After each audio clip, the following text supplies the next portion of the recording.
حضرت بریدہ بن حسیب اسلمی رضی اللہ تعالیٰ عنہ سے روایت ہے، نبی صلی اللہ علیہ وآلہ وسلم نے فرمایا، جو شخص کسی تنگ دست کو مہلت دیتا ہے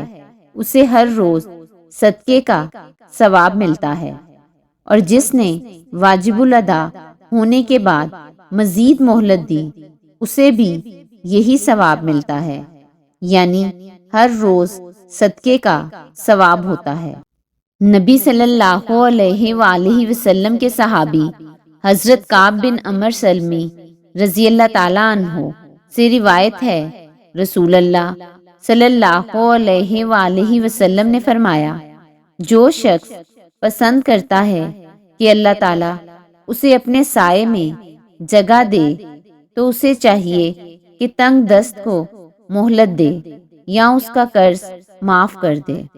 حضرت حذیفہ بن یمان رضی اللہ تعالیٰ عنہ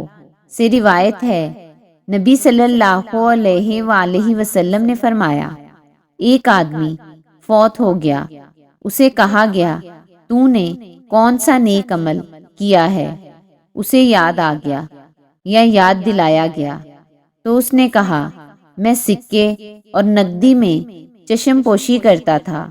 اور تنگ دست کو قرض کی ادائیگی میں مہلت دے دیا کرتا تھا، اللہ تعالیٰ نے اسے معاف کر دیا۔ حضرت ابو مسعود رضی اللہ تعالیٰ عنہ نے فرمایا، میں نے بھی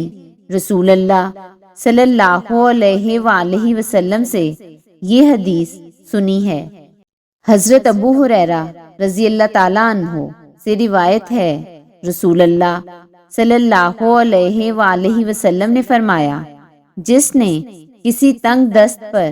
آسانی کی تو اللہ تعالیٰ دنیا اور آخرت میں اسے آسانی عطا فرمائے گا۔